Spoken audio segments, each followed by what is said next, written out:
ప్రపంచవ్యాప్తంగా పిఎంసిని వీక్షిస్తున్న ప్రేక్షకులందరికీ నమస్కారం. నా పేరు జే వేణుగోపాల్, నాతో పాటు ధనశ్రీ. ఎస్. సో లాస్ట్ ఎపిసోడ్లో మనం పిఎంసి ఏ విధంగా ఆవిర్భవించింది, పిఎంసి యొక్క ప్రాముఖ్యత ఏంటి అన్న విషయాల్ని మనం డైరెక్టర్స్ అండ్ ఎగ్జిక్యూటివ్ డైరెక్టర్స్ దగ్గర నుంచి తెలుసుకున్నాం.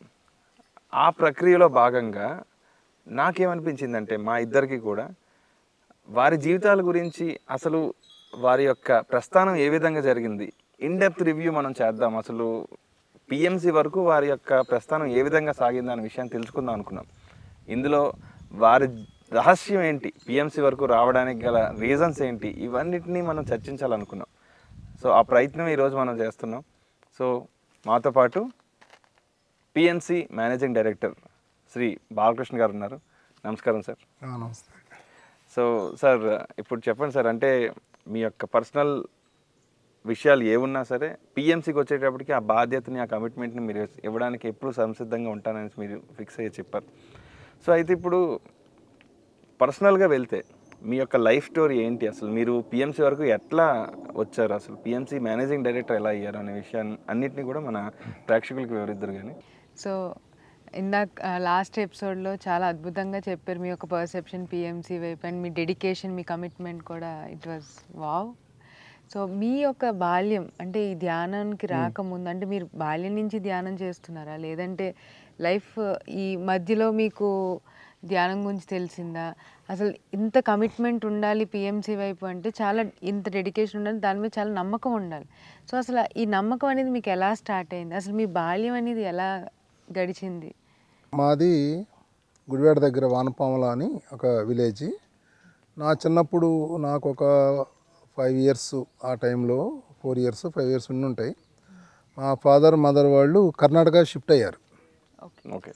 సో నేను అక్కడ ఆ ఊళ్ళోనే ఉండి మా అమ్మమ్మ దగ్గర అక్కడ నా చదువుకుంటాం అది అంతా కూడా ఇక్కడే నేను చేసేవాడిని. ఓకే. సమ్మర్ హాలిడేస్ వరకే కర్ణాటక వెళ్ళేవాడిని అనమాట యాక్చువల్గా. ఓకే. సో కొంతకాలం మా అమ్మమ్మ దగ్గర, మా నాన్నగారి మేనర్ దగ్గర చదువు ఆవిడ చెప్పించింది. తర్వాత మా అమ్మమ్మ దగ్గర మంతెన అనమాట వాళ్ళు ఉండేది, విజయవాడ దగ్గర.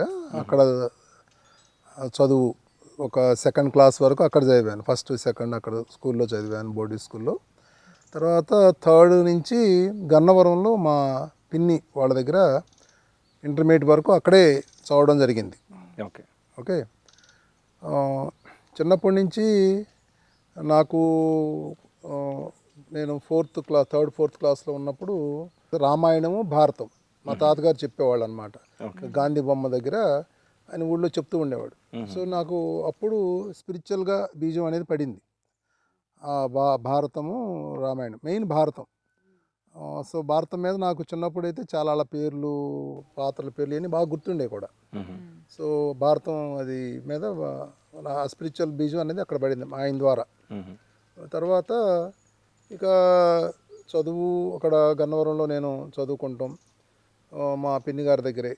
ఇది అంతా ఇంటర్మీడియట్ వరకు అక్కడే చదివాను. తర్వాత మళ్ళీ ఇంజనీరింగ్కి వచ్చేపాటికి నేను కర్ణాటకలో తుమ్కూరు అని అక్కడ ఇంజనీరింగ్ చదివాను కర్ణాటకలో. ఇంజనీరింగ్ మీ యొక్క చదువు అంతా కూడా ఇంజనీరింగ్ వైపు వెళ్ళింది. ఇంజనీరింగ్ వైపు వెళ్ళింది. ఓకే.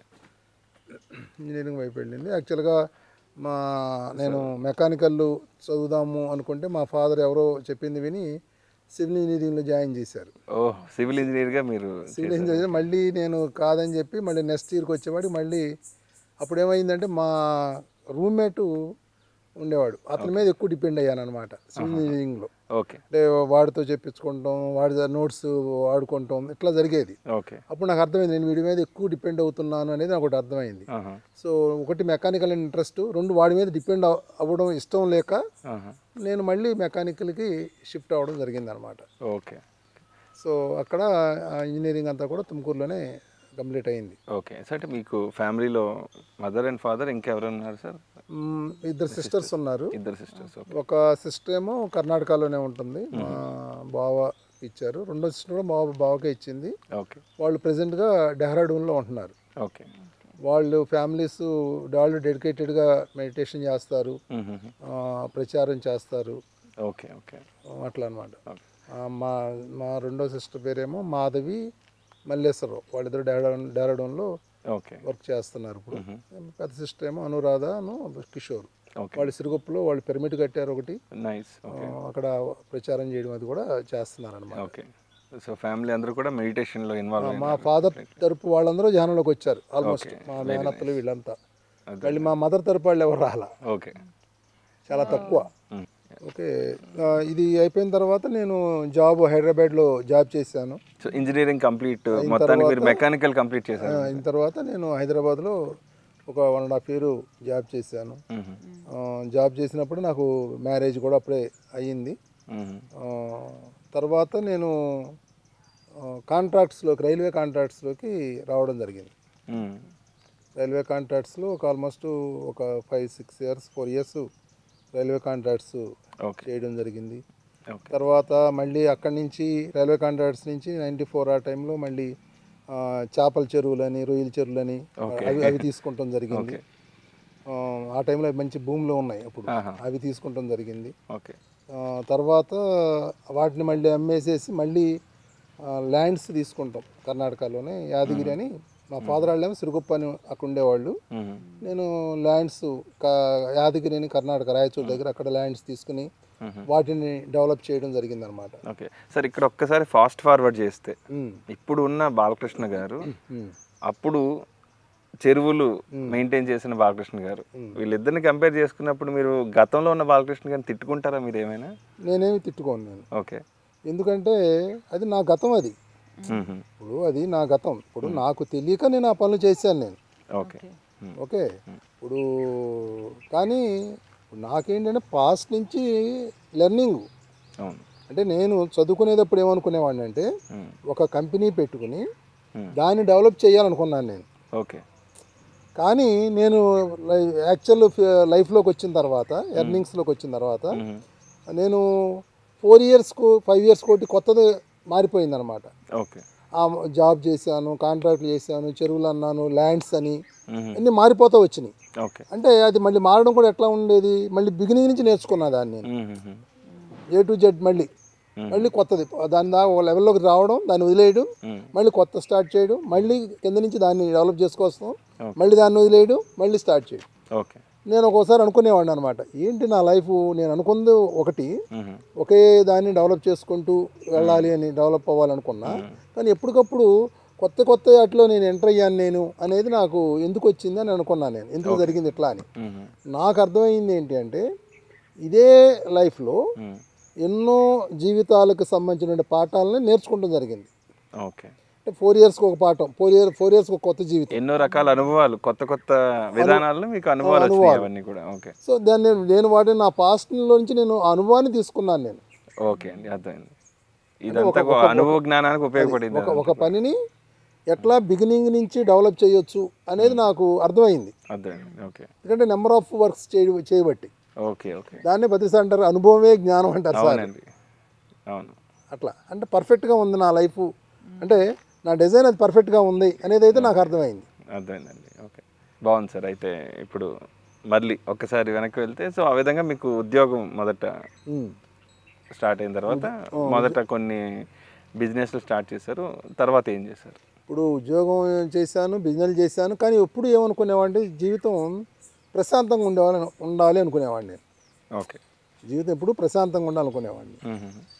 ఈవెన్ రైల్వే కాంట్రాక్ట్స్ వాటిలోకి వచ్చినప్పుడు కూడా నేను అదే కోరుకునేవాడిని, జీవితం ఎప్పుడు ప్రశాంతంగా ఉండాలి అని. మా ఫ్రెండ్ ఉండేవాడు, పార్ట్నర్, ఇద్దరు ఇంటర్మీడియట్లో క్లాస్మేట్స్ అనమాట, ఇద్దరం కలిపి చేసాం. వాడేమో బాగా సంపాదించాలి, నేను ఒక జీప్ కొంటాను, నీకు ఒక కారు కొంటాను, నేను ఒక అట్లా నేను బాగా ఫైనాన్షియల్గా బాగా ఇది అవ్వాలి వాడు అనుకునేవాడు. నేనేమో ప్రశాంతంగా నేను అనుకున్నాను. దానికి తగ్గట్టు వాడు మంచి బిజినెస్ మ్యాన్ అయ్యాడు, 100 కోట్లు సంపాదించుకున్నాడు. నేను ప్రశాంతంగా జీవితంలోకి నేను వచ్చాను, మెడిటేషన్లో ప్రశాంతంగా జీవితంలో నేను వచ్చాను. అంటే అతను కోరుకుంది అతను పొందాడు, నేను కోరుకున్నది నేను పొందాను అనమాట. అదే, బాగుంది సార్. సార్ ఇప్పుడు ఇది ఎలా ఉండగా, గతంలో మీరు ఏదైతే మీ యొక్క డిఫరెంట్ బిజినెస్లు అన్నీ చేస్తున్నారో, మీ ఫ్యామిలీ నుంచి సపోర్ట్ ఎలా ఉండేది? మీ ఫ్యామిలీ యొక్క పెళ్ళి, వివాహం వాటి గురించి కూడా వివరించి తద్వారా మీ యొక్క ఫైనాన్షియల్ స్టేటస్ కానీ వీటి గురించి మీకు ఫ్యామిలీ నుంచి ఎటువంటి సపోర్ట్ ఉండేది? ఇప్పుడు నేను చదువుకునేటప్పుడు అంటే నా చిన్నప్పటి నుంచి మా నాన్నగారు కొంత ఫైనాన్షియల్గా సపోర్ట్ చేయడం జరుగుతూ ఉండేది. ఇంజనీరింగ్లోకి వెళ్ళిన తర్వాత కూడా మా నాన్నగారు మరి మా మంత్లీ అమౌంట్స్ అది పని పెట్టేవాళ్ళు. అప్పుడు ఎట్లా అనుకునేవాడిని అంటే అది వాళ్ళ రెస్పాన్సిబిలిటీ, చదివించడం అనేది వాళ్ళ బాధ్యత అనుకునేవాడిని చదువుకున్నంత వరకు. వన్స్ ఎప్పుడైతే చదువయ్యి నేను జాబ్లోకి జాయిన్ అయ్యానో ఇక వాళ్ళ నుంచి నేను ఏమి తీసుకోవాలని అనుకోలేదు నేను. ఓకే. అప్పుడు నా ఫస్ట్ శాలరీ ఎంత వచ్చి 500 వచ్చింది. 500 రూపాయలు 86లో. ఓకే. ఒకరోజు నేను ఆ అమౌంట్ సరిపోక పస్తులు కూడా ఉన్నాను నేను, కానీ మా నాన్నగారిని డబ్బులు అడగలేదు. ఓకే. ఇంజనీరింగ్ చదువుతున్నంత వరకు డిమాండ్ చేసి అడిగేవాడిని. ఫైనాన్షియల్గా బాగానే సెటిల్ అయ్యే ఉన్న ఫ్యామిలీయే. ఓకే. కానీ అప్పుడు అట్లా అడిగేవాడిని. కానీ ఎప్పుడైతే జాబ్లోకి వచ్చానో ఆయన అడగకూడదని చెప్పి నేను ఎప్పుడు అట్లా అడిగేవాడిని కాదు. ఓకే. మీ కాళ్ళ మీద మీరు నించోవాలన్న అంటే ఇక ఆయన బాధ్యత అయిపోయింది, అవునండి, ఇప్పుడు ఇది నా బాధ్యత అని అట్లా ఇబ్బంది పడినా కూడా ఇప్పుడు అడిగేవాడిని కదా ఆయన్ని. ఓకే. తర్వాత నేను మళ్ళీ ఉద్యోగం మానేసి కాంట్రాక్ట్స్లోకి వచ్చిన తర్వాత కూడా ఆయన నాకు ఫైనాన్షియల్గా ఇచ్చేసిన నేను నోట్ రాసి డబ్బులు తీసుకున్నాను నేను ఆయన దగ్గర నుండి. ఆయన దగ్గర వేరే వాళ్ళ దగ్గర. ఓకే. ఆయన ఇప్పించారు, ఓకే, కానీ నేను నోట్ రాసి తీసుకున్నా. అర్థమైందండి. ఓకే. అంటే ఆ రెస్పాన్సిబిలిటీ అనేది నేనే తీసుకున్నానండి, ఓకే. ఆయన కాదు. అంటే ఒక రకంగా చెప్పండి ఆయన మాకు నేర్పించాడు. ఆయన నా బాధ్యత తీసుకుంటాం అనేది ఆయన నేర్పించాడు అక్కడ ఆయన. ఓకే. ఒక సరైన పద్ధతిలో అది. సో దానికి నేనే బాధ్యత వహించేవాడిని. ఆ అప్పు ఏదైతే ఉందో అది నేనే తీర్చేవాడిని. ఓకే. ఓకే. బాగుందండి. ఓకే. మళ్ళీ తర్వాత కాంట్రాక్ట్స్ నుంచి మళ్ళీ చెరువులు అవి తీసుకుంటాం. తర్వాత మళ్ళీ వాటిని అమ్మేసి మళ్ళీ ల్యాండ్ తీసుకుంటాం.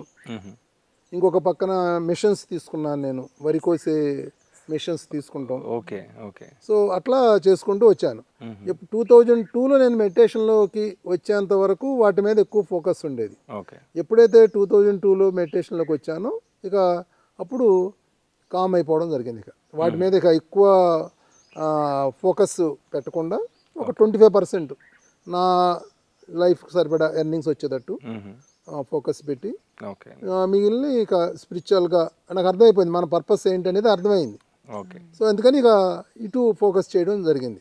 Okay sir. అంటే ఈ ప్రక్రియలో మొదట్లో మీరు మీ కాళ్ళ మీద మీరు నిల్చోవాలన్న ప్రక్రియలో ఏదైతే ఉందో మీ మనసులో ఎటువంటి ఆలోచన ఉండేది? ధనార్జన అతి తీవ్ర స్థాయిలో చేయాలనుకునే వాళ్ళ, లేదా నా యొక్క అవసరానికి తగ్గట్టుగా నాకుంటే సరిపోయింది అంటే అతి తీవ్ర స్థాయిలో ధనార్జన చేయాలనేది ఎప్పుడూ లేదు. ఓకే. కానీ ఒకటి మాత్రం కోరుకునేవాడిని, జీవితం మాత్రం ప్రశాంతంగా ఉండాలి అని కోరుకునేవాడిని. ఏదైనా గుడికి వెళ్ళినా కూడా అందరూ బాగుండాలి, నేను బాగుండాలి అనేది నాకు ఉండేది అనమాట. ఓకే. కాకపోతే అది ఒక రకంగా చెప్పండి ఇరిటేషన్గా కూడా ఉండేది. 94 ఆ టైంలో హైదరాబాద్లో 1 year ఉన్నా, ఆ కాంట్రాక్ట్స్ చేసే ఆ టైంలో ఉన్నాను. ఉన్నప్పుడు ఈ చుట్టూతా మనీ సంబంధించిన విషయాలు నడుస్తూ ఉండేవి. వాళ్ళు అంత సంపాదించారు, వీళ్ళు ఇంత సంపాదించారు, రకరకాలుగా ఉంటే నాకు చాలా ఇరిటేటింగ్గా కూడా ఉండేది. తర్వాత మళ్ళీ హైదరాబాద్ నుంచి వెళ్ళిపోవడం, తర్వాత మళ్ళీ హైదరాబాద్ మళ్ళీ 99లో మళ్ళీ హైదరాబాద్కి రావడం, అప్పుడు అంతా ఒక క్లారిటీ వచ్చి ఇక దాని ఏమట పరిగెత్తడం అనేది ఇక అవసరం లేదనేది నాకు అర్థమైంది. ఐడియా వచ్చేసింది మీకు కంప్లీట్లీ. ఓకే. తర్వాత ఇక నేను పొలాలు ల్యాండ్స్ తీసుకున్నా, మిషన్లు తీసుకున్నా, కూల్గానే చేశాను బిజినెస్. ఎప్పుడైతే మళ్ళీ మెడిటేషన్లోకి ఎంటర్ అయిపోయానో ఇక ఇంకా కూల్ అయిపోయింది అనమాట. ఓకే. ఇంకా మరింత బ్యాలెన్స్డ్గా చేయడం మొదలు పెట్టారు. ఓకే. మీ లైఫ్లో ధ్యాన పరిచయం ఎవరు చేశారు? ఇప్పుడు యాక్చువల్గా చిన్నప్పటి నుంచి నా మెంటాలిటీ ఎట్లా ఉండేదంటే ఎవరిని ఇబ్బంది పెట్టకూడదు అనేది ఒకటి అనిపిస్తూ ఉండేది. కొంచెం వేరే వాళ్ళ పట్ల కేరింగ్ కూడా ఉంటా ఉండేది. అంటే నాకు అది ఎక్కడ అర్థమయ్యేది ఏంటంటే ఇప్పుడు ఏదన్నా ఫుడ్ ఏదన్నా ఉందనుకోండి ఇంట్లో, కానీ ఇంకో వెనకమాల వాళ్ళకి సరిపోతుందా లేదా ఈ టైపు అబ్జర్వేషను అదే ఉంటా ఉండేది. కొంచెం నేను ఈ మెడిటేషన్లోకి రావడానికి ముందు ఒక 1.5 year 2 years నుంచి రెగ్యులర్ గుడికి వెళ్తాం మొదలుపెట్టాను. అప్పుడు దాకా పెద్ద గుడికి వెళ్ళేవాడిని కాదు. రెగ్యులర్గా వారానికి ఒక 3 రోజులు 2 రోజులు అట్లా గుడికి వెళ్తాం మొదలుపెట్టాను. మళ్ళీ సరిగ్గా 1 ఇయర్ బిఫోర్ ఏమైందంటే ధ్యానం చేయాలని ఆలోచన వచ్చింది నాకు. ధ్యానం చేయాలని ఆలోచన వచ్చినప్పుడు ఎక్కడ వెళ్ళాలి అనేది నాకు అర్థం కాలేదు. మాకు దగ్గరలో కుకట్పల్లిలో SSY అని ఒకటి ఉంది. అంటే మీకు స్వతహాగానే అనిపించింది? స్వతహాగా అనిపించింది ధ్యానం చెయ్యాలి, ధ్యానంలోకి వెళ్ళాలి అని చెయ్యాలి అని మొదలైంది. కానీ ఎవరిని అడగాలి, ఎట్ట వెళ్ళాలి తెలవల. దగ్గరలో SSY ఇది ఉంది, వాళ్ళది సిద్ధ సమాధి వాళ్ళది ఉంది. కానీ వాళ్ళు ఏంటంటే పొద్దున్నే 4ంటికి లెగవాలని, వెళ్ళాలని, రెగ్యులర్గా వెళ్ళాలనేది ఉండేది. నాకు ఆ టైంలో నాకు అది కుదిరేది కాదు. సో అట్లా 1 ఇయర్ గడిచిపోయింది యాక్చువల్గా. తర్వాత మా అన్నయ్య గారు వాళ్ళ మిసెస్ ఒక ఆవిడ, మా వదిన బుక్ ఇచ్చింది, ధ్యానం శరణం గచ్చామని బుక్ ఇచ్చింది. నీకు స్పిరిచువల్గా ఇంట్రెస్ట్ ఉంది కదా, అంటే మన మాటలను బట్టి వాళ్ళకి అర్థమవుతూ ఉంటుంది కదా, నీకు స్పిరిచువాలిటీ అంటే కొంచెం ఇష్టం కదా, ఈ బుక్ చదువు అని చెప్పి ఇచ్చింది. ఆ బుక్ చదివాను నేను. చదివిన తర్వాత ధ్యానం చేయడం మొదలుపెట్టాను. ధ్యానం చేయడం మొదలుపెట్టిన తర్వాత ఒక 15 రోజులు అయ్యేబడి నాకు మత్తుగా అనిపిస్తూ ఉండే ధ్యానం చేసేటప్పుడు. ఒకసారి అయితే ఓంకారం వినబడింది. ఈయన ఎక్కడ ఓంకారం వినదని చెప్పి బయటకు వచ్చి వస్తే అక్కడ నాకేమీ లేదు. అప్పుడు నాకు అనుభవాన్ని కూడా నాకు తెలియదు. సో మళ్ళీ అట్లా కొన్ని రోజులకి మత్తుగా అనిపించేది. అప్పుడు నాకు అనిపించింది ధ్యానం చేస్తాడు అసలు మత్తు ఎందుకు వస్తుంది అని ఆలోచన వచ్చింది నాకు. అసలు దాని మీద తెలుసుకుందాము అని కొంచెం ఇంట్రెస్ట్గా ఇంకొంచెం బుక్స్ చదవడం, మాస్టర్స్ని కలవడం, ఇదంతా జరిగిందనమాట. ఆ టైంలో దగ్గరలో రాంబాబు గారు, రమాదేవి మేడము వాళ్ళు, మళ్ళీ సైంటిస్ట్ నాగేశ్వరరావు గారు, ఇంకా మేడము కుకట్పల్లి మన హౌసింగ్బోర్డ్లో మేడం ఉన్నారు. ఇట్లా సెంటర్స్ ఇవన్నీ ఉన్నాయి. సో అక్కడికి వెళ్ళడం, క్లాసెస్కి అట్లా నిదానంగా డెవలప్ అవ్వడం జరిగింది. Okay sir. సో ఆల్సో ధ్యానం స్టార్ట్ చేసిన తర్వాత మీ ధ్యానం పట్ల నమ్మకం, అంటే ఓకే స్పిరిచువల్గా ఉండడం అనేది ఒక ఎత్తు, కానీ ఒక ధ్యానం ఇదే రైట్ పాత్, ఇది పర్ఫెక్ట్, దీన్ని ఫాలో అవ్వాలనే ఎందుకు ఎలా అనిపించింది? ఇప్పుడు నేను ధ్యానంలోకి రాకముందు ఏమనుకునేవాడిని అంటే మనిషికి తృప్తి ఉండదు అనుకునేవాడిని. వాడు ఏ స్థితికి వెళ్ళినా తృప్తి ఉండదు. వాడు 100 కోట్లు సంపాదించుకున్నా, ఒక రాష్ట్రానికి చీఫ్ మినిస్టర్ అయినా, అంటే వాడు ఫిజికల్ లైఫ్లో ఏ స్థితికి వెళ్ళినా వాడికి తృప్తి ఉండదు అనే ఒక ముద్ర వేసుకున్నాను నేను. అంటే నా మైండ్లో క్లారిటీ వచ్చింది, మనిషికి తృప్తి దొరకదు అనే ఒక క్లారిటీ వచ్చింది. నెంబర్ 1. దొరకదు అనే ఫీలింగ్లో ఉండేవారు. వాడు ఏ ఫిజికల్ లెవెల్ ఏ లెవెల్కి వెళ్ళినా తృప్తి దొరకదు, ఉండదు అనేది ఒకటి నేను ఒక డెసిషన్కి వచ్చేసాను నేను. ఒకటి. రెండోది, ఇప్పుడు లేడీస్ని చూసామనుకోండి, రకరకాల ఆ భావాలు వస్తూ ఉంటాయి. అంటే ఏ వయసు వచ్చినా కూడా ఇది పోదేమో అనుకునేవాడిని. నేను చదువుకునేటప్పుడు కూడా మా ఫ్రెండు ఎవరన్నా కర్ణాటక చదివినప్పుడు అమ్మ అనేవాడు, అది కాదు అమ్మ అనేవాడు. నేను అనుకునేవాడిని అమ్మ అని ఎట్లా అంటారు, ఏదో అమ్మని అంటాము, లేదంటే ఏదో చెల్లిన అంటాము, కానీ కనబడిన వాళ్ళందరూ అమ్మ అని ఎట్లా అంటాం. కర్ణాటకలో కొంచెం ఎక్కువ అమ్మ అనేది అంటాం అనేది అలవాటు ఉంది యాక్చువల్గా. మావాడు కూడా అనేవాడు అనమాట. నేను అనుకునేవాడిని ఎట్లా అంటే అనుకునేవాడిని నేను. కానీ నేను మెడిటేషన్లోకి వచ్చిన తర్వాత ఏం జరిగిందంటే కొన్ని రోజులకి నేను అనడం మొదలుపెట్టా, మాట్లాడేటప్పుడు అది కాదమ్మా ఇట్లా అయిపో. అప్పుడు అంటే నా లోపల ఆ చేంజ్ వచ్చింది అనేది నాకు అర్థమైంది. వాళ్ళ పట్ల చూసే దృష్టి చేంజ్ అయింది అక్కడ. వాళ్ళ పట్ల చూసే దృష్టి చేంజ్ అయింది. ఈ 2 విషయాల్లో నేను ఇంకోటి ఏం జరిగిందంటే నేను తృప్తిని ఫీల్ అయ్యాను నేను నా లైఫ్లో, ఆ తృప్తిని.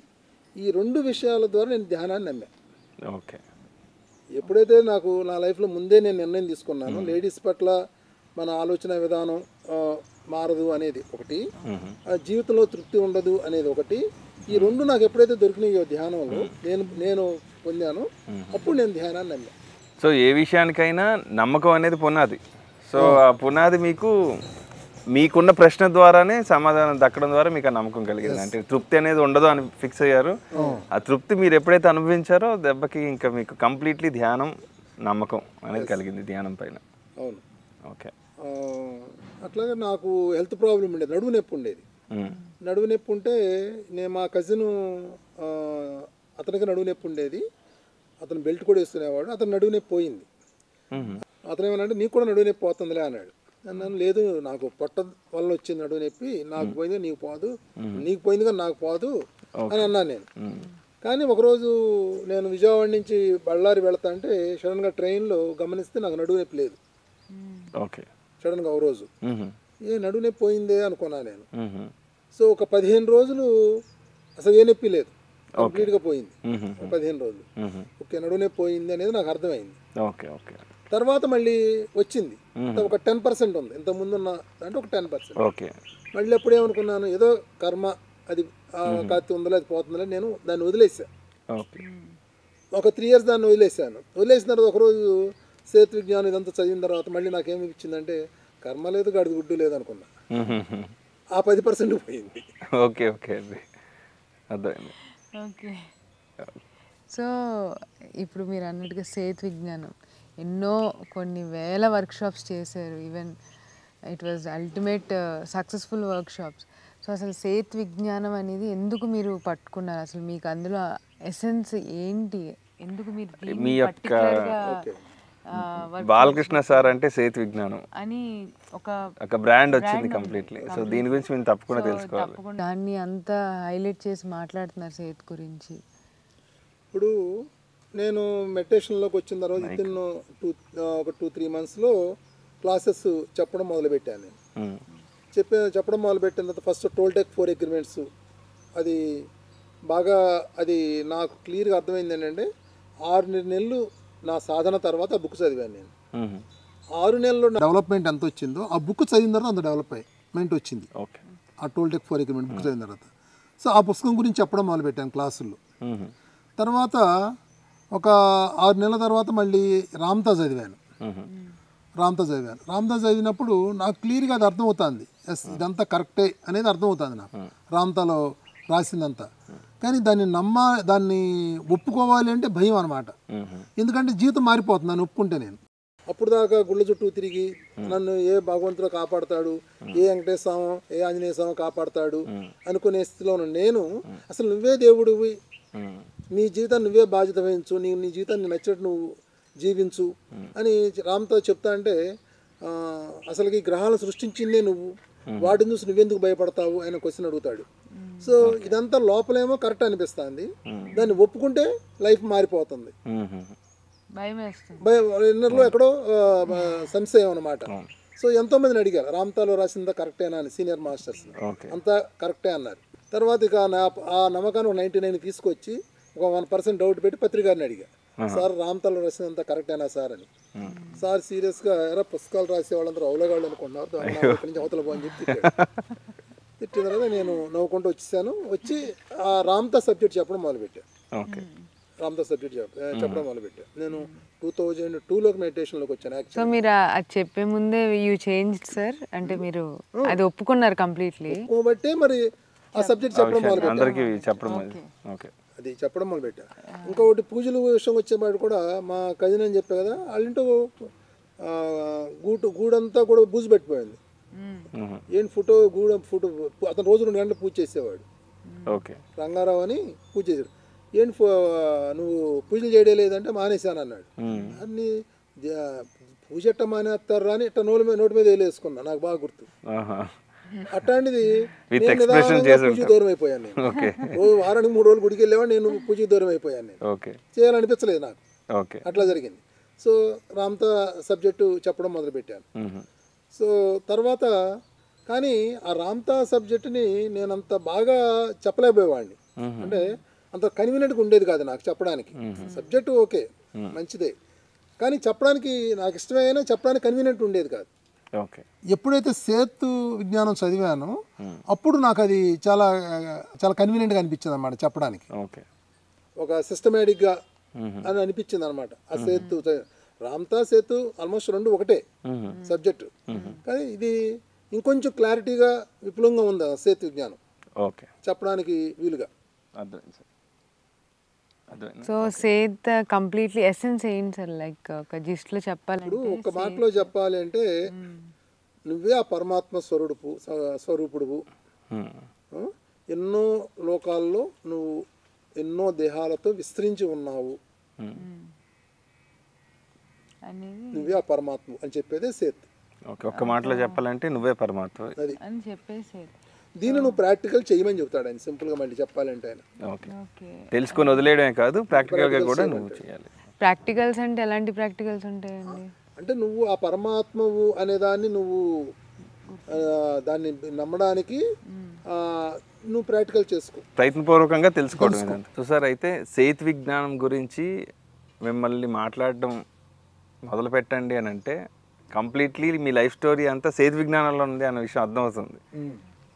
మీ లైఫ్ స్టోరీ కంటే సేతు విజ్ఞానంలోనే మీ ఎక్కువ జీవితం మీరు గడిపారు మీరు. ఓకే, ఇది ఇలా ఉండగా ఇంకొకసారి మనం బ్యాక్వర్డ్కి వెళ్ళాలి, ఒకసారి ఫ్లాష్ బ్యాక్ వెళ్తే మీ వివాహం ఏ విధంగా జరిగింది, లైక్ మీ వివాహం యొక్క పరిచయం, అప్పుడు మీ యొక్క వైఫ్ అండ్ పిల్లలు, వాటి గురించి కూడా చర్చిద్దాం సార్. ఇప్పుడు నేను జాబు వచ్చిన తర్వాత నాకు మ్యారేజ్ జరిగింది. వాళ్ళు మా రిలేటివ్స్ అవుతారు, మా మిస్సెస్ వాడు కొంచెం లాంగ్ రిలేషన్ ఉంది. ఓకే, అయింది. తర్వాత నా మ్యారేజ్ అయిన తర్వాత మా మిస్సెస్ డిగ్రీ ఫైనల్ ఇయర్ చేసింది. ఓహో, అప్పుడు నేను వంట నేర్చుకున్నా. అబ్బో, ఓకే. తర్వాత ఇద్దరు పాపలు మాకు, ఇద్దరు అమ్మాయిలు. ఇప్పుడు పెద్ద అమ్మాయి ఏమో యూఎస్లో ఉంటుంది, ఓకే. రెండో అమ్మాయి పిఎంసీలోనే చేస్తుంది. ఓకే, ఓకే, అదనమాట. బాగుంది సార్. సో అయితే మీకు ఇలా చెప్పొచ్చా, మీకు సునీత గారు కదండి వైఫ్? సునీత. సో సునీత గారు మొదటి వైఫ్ అయితే సేతు విజ్ఞానం మీకు మీ జీవిత భాగస్వామి అనే అలాంటి ఫీలింగ్ ఏమైనా ఉంటుందండి? లేదు. అంటే సార్ మీరు రోజు లెగిస్తే అయితే పిఎంసి లేదా సేతు విజ్ఞానం, ఇదే మీ యొక్క జీవన శైలి అనుకోవచ్చు. సేతు విజ్ఞానం అని కాదు, స్పిరిచువాలిటీ మీ యొక్క. అంటే ఆ టాపిక్ నాకు బాగా అర్థమైంది, బాగా నచ్చింది, పబ్లిక్ ఉపయోగపడుతుంది అన్న ఉద్దేశంతో దాన్ని నేను తీసుకున్నాను అంతే. అవును. సో దానికి ఆమె యొక్క సహకారం మీకు ఏ విధంగా ఉంది మొదటి నుంచి కూడా? మొదటి నుంచి అయితే మా మిస్సెస్ అసలుకి ముందు మొదలుపెట్టింది మా మిస్సెస్ మెడిటేషన్. కాదు, జ్వరం వచ్చింది, జలుబు వచ్చింది అని ధ్యానం మానేసింది. తర్వాత నేను కంటిన్యూ చేశాను. నేను కంటిన్యూ చేసిన తర్వాత నా మీద కోపం వచ్చేప్పుడల్లా ధ్యానం మానేసేది. తర్వాత అప్పుడప్పుడు చేస్తూ ఉండేది, నా మీద కోపం వస్తే ధ్యానం మానేస్తూ ఉండేది. ఓకే, ఏదో ధ్యానం అనేది నాది అన్నట్టు నేను రెగ్యులర్గా చేస్తుండేవాడిని అనమాట.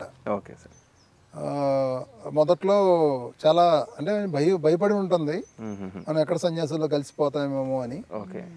బయటికి ప్రచారానికి అటుకి వెళ్తానికి కూడా ఒప్పుకునేది కాదు. సో సిటీలో వరకు తెలవకుండా నేను వెళ్ళి క్లాసులు చెప్తూ ఉండేవాడిని. నాకు వరి కోసే మిషన్లు ఉన్నాయని చెప్పే కదా, మిషన్లు ఎక్కడెక్కడ వెళ్ళినాయో అక్కడ ఆ ఊళ్ళలో స్కూల్స్ కాలేజెస్లో క్లాసులు నేను అరేంజ్ చేసుకుని చెప్తూ ఉండేవాడిని. అట్లా తనకు తెలవకుండా ఆ విధమైన ప్రచారం జరుగుతూ ఉండేది. తెలివితేటలు ఉపయోగించి ధ్యాన ప్రచారం చేసేవారు. అట్లా జరుగుతూ ఉండేది అనమాట. అంటే నాకున్న వరి కోసే మిషన్లో నాకు ధ్యాన ప్రచారానికి బాగా ఉపయోగపడి చెప్పాలి అంటే. ఓకే, దాని మీద వచ్చే ఆదాయం తక్కువైనా కూడా ఏం చేస్తున్నావు అని చెప్పుకుంటానికి ఇది ఉండేది. ఓకే, అట్లా అనమాట. తర్వాత మా ఇంట్లో ఒక 40 days క్లాసులు 40 మాస్టర్స్తో పెట్టిన తర్వాత తను పూర్తిగా ధ్యానంలోకి వచ్చి నా మీద కోపం మొత్తం కొంచెం ఎక్కువ ధ్యానం చేయడం మొదలుపెట్టింది. ఇప్పుడు కోపం వస్తే ఎక్కువ ధ్యానం. బాగుంది సార్. సో అంటే ఇప్పుడు ధ్యానం అనేది కంప్లీట్లీ ఆమెకి ఎప్పుడైతే అర్థమైందో ఇంకా దీంట్లోనే పరమార్థం ఉంది అన్న విషయాన్ని గుర్తించి మీకు కూడా సపోర్ట్ నాకు బాగా సహకరించడం జరిగేది. కొంచెం ఎంకరేజ్ చేయడం, సహకరించడం అంతా కూడా జరిగిందనమాట. Okay sir. ఆఫ్టర్ దిస్ అంటే లైక్ మీకు మ్యారేజ్ అది అయ్యింది, పిల్లలంతా వచ్చిన తర్వాత ధ్యానంలోకి కూడా పరిచయం అయిన తర్వాత పిరమిడ్ ఎనర్జీ గురించి మీకు ఏ విధంగా పరిచయం అయింది, పిరమిడ్ శక్తి గురించి మీకు ఏ విధంగా తెలిసింది? అంటే ఫస్ట్లో ఎవరన్నా పిరమిడ్ గురించి అడిగితే నేనేం చెప్పానంటే ముందు ధ్యానం చేయనేవాడిని. అంటే పిరమిడ్ పెద్ద ఎంకరేజ్ చేసేవాడిని కాదు, ముందు ధ్యానం చేయని చెప్పేవాడిని. నేను ఉపయోగించుకున్నాను పిరమిడ్ని. పిరమిడ్ని ఉపయోగించుకున్నాను అంటే ఎక్కడన్నా పిరమిడ్లోకి వెళ్ళి ధ్యానం చేయడం, అంటే పిరమిడ్ గురించి మంచిదనేది తెలుసు నాకు, ఉపయోగించుకునేవాడిని. కానీ పర్టికులర్గా దాని అమ్మడి పడేవాడిని కాదు. అక్కడ ఎవరిని అడిగినా కూడా పిరమిడ్ గురించి ముందు అసలు నువ్వు స్టార్ట్ చేయ మెడిటేషన్ అని చెప్పేవాడిని. ఓకే. అట్లా చేసేవాడిని. ఒకరోజు మా బ్రదర్ అడిగాడు అనమాట, అనే నాకు పిరమిడ్ కొనుక్కోవాలి అని అడిగితే అప్పుడు ఎంక్వైరీ చేశాను. ఎంక్వైరీ చేస్తే అప్పుడు పిరమిడ్ 2000 అంత ఉన్నట్టు ఉంది, 2000 అంత ఉన్నట్టు ఉంది. అప్పుడు నాకు ఎక్కువ అనిపించింది అది. ఓకే. ఎక్కువ అనిపిస్తే నేను ఇంజనీర్నే కాబట్టి నాకు వచ్చి మనం ఎందుకు చేయకూడదు పిరమిడ్ ఓకే అని ఆలోచన వచ్చింది. ఆలోచన వచ్చి ఒక 3 పిరమిడ్లు 4x4 పిరమిడ్లు చేసాం మీ ఓన్గా. ఓకే. ఓన్గా. పత్రి సార్ మొదట ఒక బుక్ చదివి పిరమిడ్ని తయారు చేసుకున్నాను విన్నాను. ఆయన ఒక ఓన్ ఎక్స్పెరిమెంట్ లా తయారు చేసుకున్నారు. సో అట్లా మీరు కూడా తయారు చేసుకున్నారా? ఓకే. 4 ఫీట్ పిరమిడ్లు ఒక 4 చేపించాను. అదే 2 ఫీట్ పిరమిడ్ కాస్తో నాకు అవి వచ్చేసినాయి అనమాట. 4 ఫీట్ పిరమిడ్. ఓకే. ఓకే. చేసేసి అతనికి ఒకటి ఇచ్చాను, మా ఫ్రెండ్కి ఒకటి ఇచ్చాను, నేను ఒకటి ఇంట్లో పెట్టుకున్నాను. సార్ మీలాంటి స్నేహితుడు ఉండాలి సార్. నిజంగా ఒక ప్రాబ్లంకి సొల్యూషన్ కనుక్కొని ఆ సొల్యూషన్ అందరికీ పంచడం. పెట్టిన తర్వాత దానికి ఎందుకు కూర్చొని ధ్యానం చేయడం మొదలు పెట్టినప్పుడు ఏమైందంటే, ఇంతకుముందు గంట ధ్యానం చాలా ఎక్కువ టైం అనిపించేది నాకు. ఓకే. కానీ ఈ పిరమిడ్ కింద కూర్చోండి మొదలు పెట్టిన తర్వాత నాకు గంట అయిపోయింది అనిపించేది. నేను అనుకున్నానంటే కొత్తగా పెట్టాం కదా పిరమిడ్ అట్లాగే ఉంటుందని అనుకున్నాను. అది ఒక 3-4 నెలలు అయినా కూడా అదే ఎనర్జీ నేను ఫీల్ అయ్యా. తర్వాత పక్క రూమ్లోకి వెళ్ళి పిరమిడ్ కింద కూర్చోకుండా తర్వాత పక్క రూమ్లోకి వెళ్ళి కూర్చున్నా కూడా అదే ఎనర్జీని ఫీల్ అయ్యా. అప్పుడు నాకు అర్థమైంది ఏంటంటే పిరమిడ్ ఎనర్జీ ఇల్లంతా స్ప్రెడ్ అయ్యింది అనేది నాకు అర్థమైంది. ఓకే. అప్పుడు సో నేను అంటే నాకు 2000 పెట్టి కొనుక్కునే స్తోమత ఉన్నా కూడా అది ఎక్కువ రేట్ అని చెప్పి నేను కొనుక్కోలేదు నేను. సో మరి అట్లా నాలాంటి వాళ్ళు ప్లస్ రెండోది నేను ఎవరిని ఎంకరేజ్ కూడా చేయలేదు పిరమిడ్లు కొనుక్కోండి అని. అప్పుడు నాకు అనిపించింది అన్నమాట, ఇట్లా ఎంతోమంది రేట్ ఎక్కువని కొనుక్కోకుండా ఉంటారు కదా, దాన్ని మిస్ అయ్యి ఉంటారు. ఈ పిరమిడ్ తయారు చేయడం ఏదో నేర్పిస్తే అందరూ చేసుకుంటారు కదా అనుకున్నాను నేను. ఎవరికి వారే చేసుకునేది అనుకుని పత్రి సార్ దగ్గరికి వెళ్ళి చెప్పాను నేను, సార్ మీరు కొన్ని లక్షల పిరమిడ్లు రావాలంటున్నారు, మరి కొన్ని వేల మందికి ఆ జ్ఞానం ఉంటే గానీ ఆ లక్షల పిరమిడ్లు రావుగా సార్ అన్న. అప్పుడు సార్ కడుపులో గుద్ది నువ్వు చెప్పింది కరెక్టే, నువ్వు పిరమిడ్స్ తయారు చేయడం నేర్పించు, వర్క్షాప్స్ చెయ్యి అని చెప్పాడు sir. Okay. Okay. So sir ఆ మాట చెప్పిన తర్వాత నేను అడగడం మొదలుపెట్టా, పిరమిడ్ తయారీ నేర్పిస్తాను అని.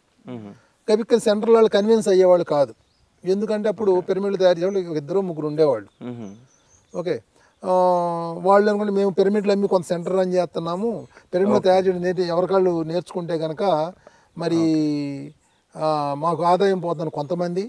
అప్పుడు సెంటర్ మెయింటెనెన్స్ కి దాని ద్వారా అప్పుడు పిరమిడ్లు కావాలన్న వాళ్ళు పత్రి మేడం పేరు కూడా ఉండేది. ఓకే.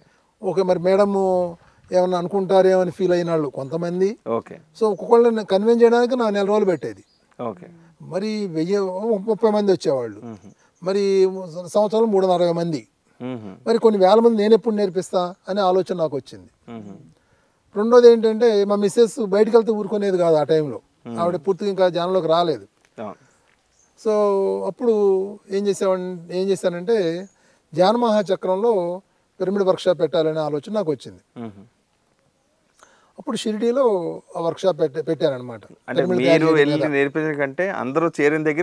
అప్పుడు అన్ని ఏరియాస్ కవర్ అవుతాయి కదా, నేను వెళ్ళకుండా అన్ని ఏరియాస్ కవర్ అవుతాయి కదా అని చెప్పి అక్కడ వర్క్షాప్ పెట్టడం జరిగింది. షిరిడి ధ్యానయజ్ఞంలో మొదటి వర్క్షాప్ పెట్టడం జరిగింది అనమాట.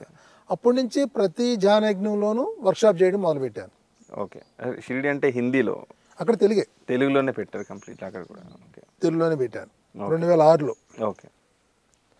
అప్పటి నుంచి ఇక ప్రతి చోట కూడా నేను వర్క్షాప్స్ తయారు చేయడం. ఆఖరికి కర్నూలులో అయితే కనుక తర్వాత వర్క్షాప్ తర్వాత యజ్ఞం కర్నూలులోను బెంగళూరులో జరిగింది. సార్ని వెళ్ళి అడిగాను నేను, సార్ మరి కర్నూలులో వర్క్షాప్ పెట్టమంటారంటే పెట్టమని చెప్పారు. అక్కడ ఆంజనేయ స్వామి గారు ఉంటారు, ఆయన అడగమని అన్నారు. ఆయన ఫోన్ చేశారు, మీకోసం ఎదురు చూస్తున్నాం స్వామీజీ రండి అన్నారు. ఆయన చక్కగా అరేంజ్ చేశారు. అక్కడ కార్పెంటర్ని పిలిపించి షీట్ బెండర్ని కూడా పిలిపించి వుడ్ పిరమిడ్ ఎట్టా చేయాలి, కాపర్ పిరమిడ్ ఎట్టా చేయాలి అనేది కూడా ప్రాక్టికల్గా అక్కడ చేపించడం జరిగింది. షిరిడీలోనేమో పేపర్తో చేయించాను, ఇక్కడేమో డైరెక్ట్గా కాపర్ పిరమిడ్, వుడ్ పిరమిడ్స్ ఎట్లా చేయాలనేది కూడా అక్కడ చూపించడం జరిగింది. ఇక అప్పటి నుంచి కూడా వర్క్షాప్స్ చేపించడం. ఇప్పుడు ఎంతోమంది ఆ వర్క్షాప్స్ వచ్చి సొంతంగా పిరమిడ్ తయారు చేసుకుంటున్నారు. ప్రతి జిల్లాలోనూ ఉన్నారు, మండలాల్లో కూడా ఉండి ఎంతోమంది చేస్తున్నారు. నాకు తెలిసి కొన్ని వేల మంది ఇప్పుడు పిరమిడ్స్ ఆల్రెడీ నేర్చుకున్నారు సార్. మళ్ళీ తర్వాత నాకేమనిపించిందంటే అది కూడా నాకు సాటిస్ఫై అవ్వలేదు నేను. అప్పుడు ఏం చేశానంటే ఒక వీడియో చేశాను అనమాట, వర్క్షాప్ను షూట్ చేశాను. నేను యాక్చువల్లీ ఆ వీడియో చూసాను సార్. ఆ వీడియో చాలా అద్భుతంగా. రీసెంట్లీ ఒక పిరమిడ్ తయారు చేయాల్సి వచ్చింది నా యొక్క ఒక అవసరం మీద. సో జస్ట్ ఎంత సింపుల్ మేనర్లో ఉంది అని అంటే జస్ట్ 5 minutesలో పిరమిడ్ ఎలా తయారు చేయాలని అవకాశం, అది కూడా ఒక కార్డ్బోర్డ్తో. అవును, ఒక 1 by 1 పిరమిడ్ చక్కగా ఇంట్లో కూర్చొని చేసుకోవడం జరిగింది. చాలా అద్భుతంగా ఉంది ఆ వీడియో. సో అది వీడియో తయారు చేశాను.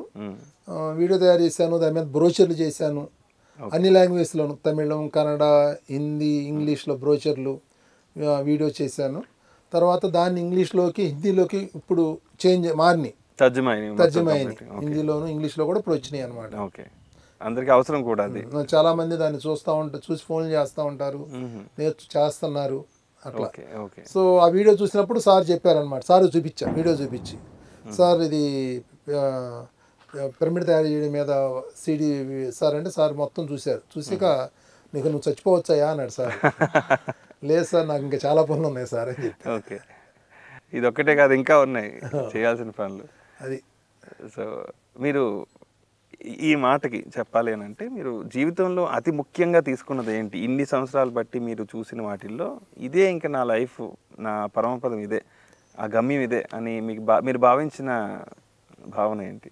నాకు ఏదీ లేదు, ఎప్పటికప్పుడు దాన్ని ఎంజాయ్ చేయడం తప్పితే, ఆ విజయాన్ని ఎప్పటికప్పుడు ఎంజాయ్ చేయడం తప్పితే, ఎన్నో అంటే ఒక్కొక్క మైల్ రాయి దాటినప్పుడల్లా ఎంతో హ్యాపీనెస్, ఒక్కొక్క వర్క్షాప్ సక్సెస్ అయినప్పుడు, ఒక కొత్తది వచ్చినప్పుడు హ్యాపీనెస్ ఉంది.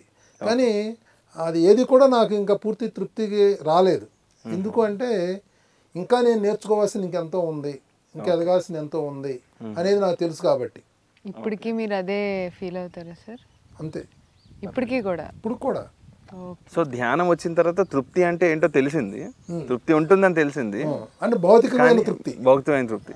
ఇంకా ఆధ్యాత్మికంగా మొన్న రీసెంట్లీ ఒక మాటలో కూడా ఇది వచ్చింది సార్, ఏంటంటే ధ్యానం చేసే వాళ్ళకి ఆ తృప్తి ఇంకా కావాలి, ఇంకా కావాలి, ఇంకా కావాలి. ఆ యొక్క ఆ స్పిరిచువల్ అమృతం, అది ఆ అమృతాన్ని ఇంకా గ్రోలాలి అనే భావన కలుగుతూనే ఉంటుంది. అది దాహం తీరదు, ఆధ్యాత్మిక దాహం ఎప్పటికీ తీరదు.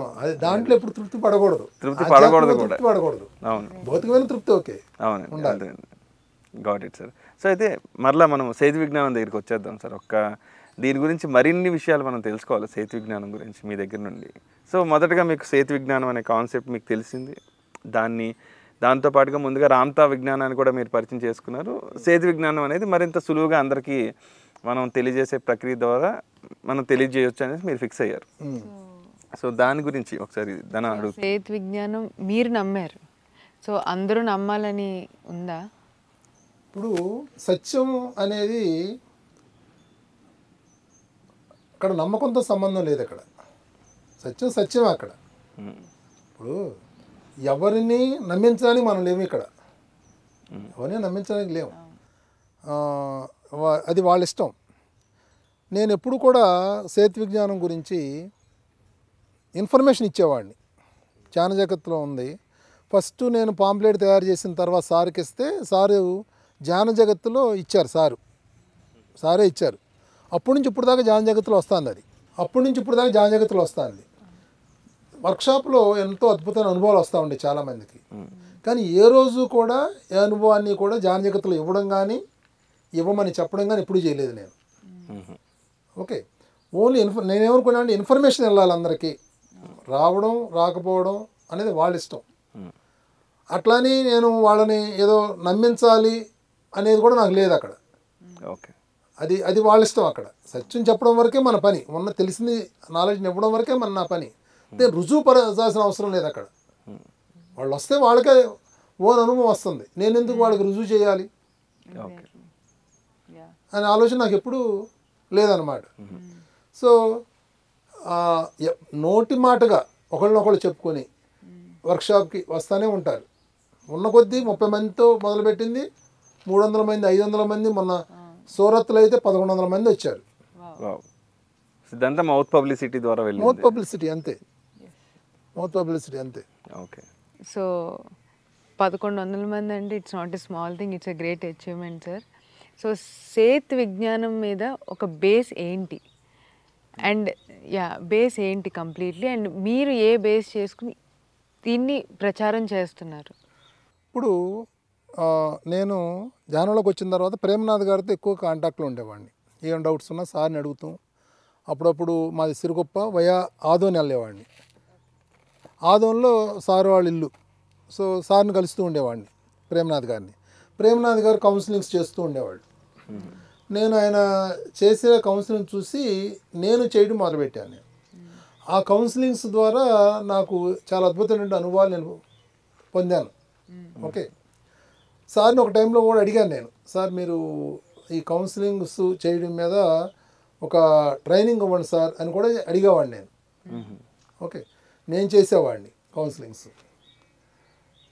తర్వాత నాకు అప్పుడు ఎట్లా ఉండేదంటే, నేను ప్రచారం చేసేటప్పుడు నాకు మిషన్ ఉండేది కదా, రైతులను కలుస్తూ ఉండేవాడిని. ఒక్కొక్క రైతు దగ్గర 1 గంట 1.5 గంట ఉండేవాడిని.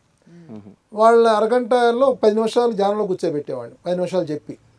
నేనేమనుకునేవాడిని, ఈ 10 నిమిషాలు ఒక అనుభవం, మంచి అనుభవం వస్తే వీళ్ళు ధ్యానం నమ్ముతారు అని మాస్టర్స్ని రిక్వెస్ట్ చేసేవాడిని.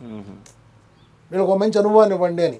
వాళ్ళకి ఏదో ఒక అనుభవం వచ్చేది, మంచి వైబ్రేషను, మంచి సువాసనలు, ఫ్లవర్స్ కనబడతాం, దేవుళ్ళు కనబడతాం, హాస్టల్ ట్రావెల్, ఏదో ఒక అనుభవం వచ్చేదన్నమాట.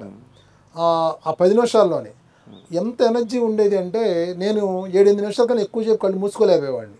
అంత హెవీ ఎనర్జీస్ నేను ఫీల్ అయ్యేవాడిని, వాళ్ళు అనుభవాన్ని ఫీల్ అయ్యేవాళ్ళు.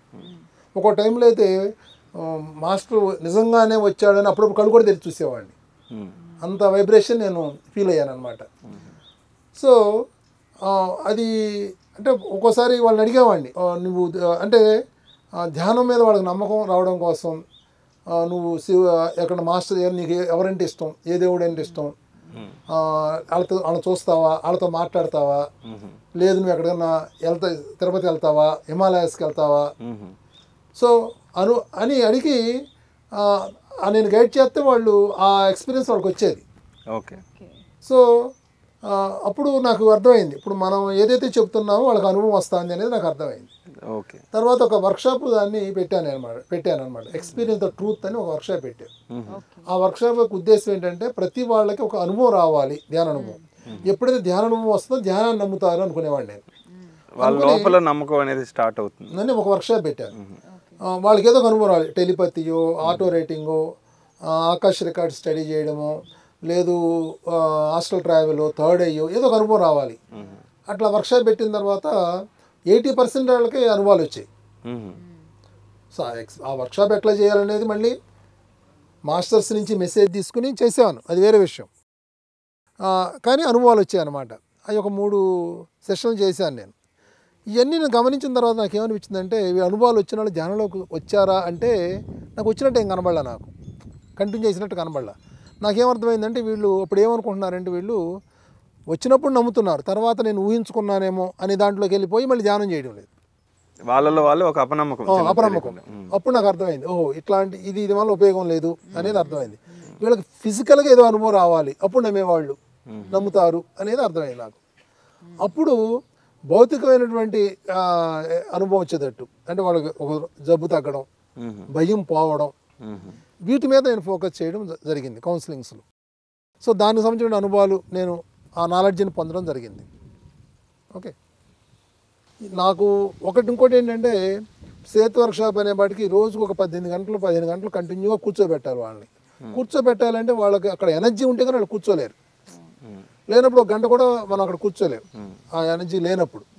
సో నాకు ఆ పిరమిడ్స్ వర్క్షాప్ చేసిన, పిరమిడ్స్ అంటేనే ఎనర్జీ, ఆ పిరమిడ్ వర్క్షాప్ చేయడం ద్వారా పొందినటువంటి ఆ ఫలితం, ఆ ఎనర్జీస్ నాకు ఈ సేత్ వర్క్షాప్కి ఉపయోగపడినాయి అనేది అర్థమైంది.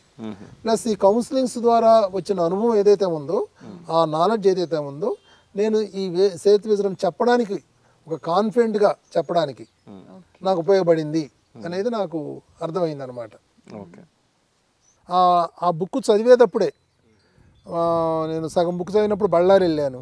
బళ్ళారిలో అక్కడ వాళ్ళు ఏదైనా కొత్త సబ్జెక్ట్ చెప్పండి అని అడిగితే, ఈ సేత్ విజ్ఞానాన్ని చెప్పడం, రోజుకు 2 గంటలు సబ్జెక్ట్ చెప్పడం, 2 గంటలు ధ్యానం చేయించడం. దాని నుంచి వాళ్ళకి వచ్చే అనుభవాలు రిసీవ్ చేసుకుంటాం. బాడీస్ని ఎట్లా రిలీజ్ చేయాలి, ఇట్లా రకరకాలుగా. అంటే ముందే దానికి సంబంధించినటువంటి ప్రాక్టికల్స్ జరిగినాయి. అందుకని నేను ఆ వర్క్షాప్ చేయడం, ప్రేమనాథ్ గారితో కలిసి ప్రేమనాథ్ గారు కౌన్సిలింగ్ చేస్తూ ఉంటే నేను ఈ థియరీ నేను చెప్పడం జరిగిందనమాట. సో అయితే ఈ విధంగా ఎన్ని వర్క్షాపులు చేసి ఉంటారు సార్ ఇప్పటి వరకు? చాలామంది అడుగుతారు ఎన్ని వర్క్షాపులు చేశారు అని, కానీ నేను ఎప్పుడు లెక్కలే అసలుకి. ఎప్పుడు లెక్కలేనని చేశారు ఇప్పటికే? ఇప్పుడు దాని మీద ఎప్పుడు ఫోకస్ చేయలేను. నా కన్వీనియంట్ బట్టి, అవసరాన్ని బట్టి ఆ వర్క్షాప్స్ చేయడం జరిగిందనమాట. ఓకే ఓకే సార్, అర్థమైంది. బాగుంది సార్. అయితే కంప్లీట్లీ సేతు విజ్ఞానం కూడా ఎంతో అద్భుతంగా జరుగుతుంది ఈ ప్రోగ్రామ్. నేను ఇప్పటికీ కూడా చాలామంది దగ్గర నుంచి నా ముఖ పరిచయం ఉన్న వాళ్ళందరికీ కూడా వాళ్ళ ద్వారా నేను తెలుసుకున్నది ఏంటి అంటే, సేతు విజ్ఞానం ద్వారా వాళ్ళు ఎన్నో రకాల బంధాల నుంచి బయటపడ్డారు. అనవసరమైన అవసరం లేనివి ఏవైతే ఉన్నాయో వాటి యొక్క భయాల నుండి బయటపడ్డారు. సేతు విజ్ఞానంలో ఏం జరుగుతుంది అంటే, ఒకటి వాళ్ళ పాస్ట్ని క్లియర్ చేయడం. అంటే పాస్ట్లో ఉన్న భయాలు అవ్వచ్చు, బంధాలు అవ్వచ్చు, బాధ అవ్వచ్చు, దుఃఖం, ఆ బ్లాక్స్ని క్లియర్ చేయడం అనేది ఒక కాన్సెప్ట్. కొత్త నాలెడ్జ్ని ఇవ్వడం రెండో కాన్సెప్ట్. ఇప్పుడు కొత్త సబ్జెక్టు, కొత్త ఎనర్జీ రావాలంటే పాత పోవాలి కదా. ఆ పాత పోవడానికి కోసం ఏం చేస్తున్నాం, మెడిటేషన్స్ చేపిస్తున్నాం. దాంట్లో సంకల్పం పెట్టించి ఆ భయాలు పోవాలని, ఆ బాధ పోవాలని దానికి సంబంధించిన నాలెడ్జ్ని ఇచ్చుకుంటూ క్లియర్ చేయడం ఒకటి చేస్తున్నాం. రెండోది సబ్జెక్ట్ ఇస్తున్నాం. ఇంకా వాళ్ళలో ఏదైనా మిగిలి ఉన్నాయేమో అని తెలుసుకుంటాం కోసం కౌన్సిలింగ్స్ చేస్తున్నాం. ఆ కౌన్సిలింగ్స్తో ఇంకా నిగూఢంగా ఉన్నాయి, కొంతవరకు క్లియర్ అయిపోతాయి మళ్ళీ. అప్పుడు వాళ్ళు మనం ఇచ్చిన సబ్జెక్టుకి అనుగుణంగా జీవించగలుగుతారు, కొత్త జీవితం అనేది స్టార్ట్ చేయగలుగుతారు. చాలా బాగుంది సార్. అన్ని ప్రతి విషయం మీ దగ్గర నుంచి తెలుసుకుంటుంటే ఎంతో డెప్త్, మీ నాలెడ్జ్ ఎంత డెప్త్ ఉంది అనేది మాకు తెలుస్తుంది ఈ విషయం గురించి. ఇందుకే కదా మీరు మేనేజింగ్ డైరెక్టర్ అయ్యారని అనిపిస్తుంది నాకు నిజంగా. ఇంతేకాకుండా మీ గురించి నేను పర్సనల్గా తెలుసుకున్న కొన్ని విషయాల్లో మీరు చాలా కౌన్సిలర్స్ వర్క్షాప్ చేశారు. అదేవిధంగా ఇప్పుడు పిఎంసికి డైరెక్టర్గా ఉండక ముందు నుంచి కూడా పిఎంసికి సంబంధించిన వర్క్స్ చేయడమే కాకుండా ధ్యాన ప్రచారంలో ఎంతో నిమగ్నమై ధ్యాన ప్రచారంలో ఎంతో నిమగ్నమై ఎంతో అద్భుతమైన ధ్యాన ప్రచారం చేశారు. వీటన్నిటి గురించి కూడా మనం తెలుసుకుందాం తప్పకుండా నెక్స్ట్ ఎపిసోడ్ని. ఈ ఎపిసోడ్ని ఇక్కడితో ఆపి మరొక ఎపిసోడ్లో మనం మరిన్ని విషయాలు మన ప్రేక్షకులందరికీ కూడా తెలియజేద్దాం సార్. మీరు చాలా బాగా ఎక్స్ప్లెయిన్ చేశారు. అండ్ బాల్యం గురించి, మీ లైఫ్ గురించి, అండ్ సేతు విజ్ఞానంలో ఎసెన్స్ ఏంటనేది కంప్లీట్లీ గుడ్ ఇన్ఫర్మేషన్ మాకు ఇచ్చారు. మీరు తీసుకున్న జ్ఞానం అంతా కంప్లీట్లీ ఈ పిఎంసికి ఎలాగ ఉపయోగపడిందని నెక్స్ట్ ఎపిసోడ్లో మనం చూద్దాం. So thank you so much sir. Thank you so much for your time. Thanks for your time sir. మరిన్ని విషయాలు మనం మన పిఎంసి ఛానల్లో శ్రీ బాలకృష్ణ గారు, మన పిఎంసి మేనేజింగ్ డైరెక్టర్ గారి గురించి ఎన్నో అద్భుతమైన విషయాలు మనం తెలుసుకునేంతవరకు ఆయన పిఎంసికి చేస్తున్న సేవలు, అదేవిధంగా పిఎస్ఎస్ఎంకు చేసిన సేవల గురించి మరిన్ని విషయాలు మనం తదుపరి ఎపిసోడ్లో తెలుసుకుందాం. అంతవరకు పిఎంసిని వీక్షిస్తూ ఉండండి. ప్రతి క్షణం సత్యాన్ని దర్శిస్తూ ఉండండి, సత్యాన్ని అందరికీ పంచుతూ ఉండండి. మీ జై వేణుగోపాల్, ధనశ్రీ. నమస్కారం.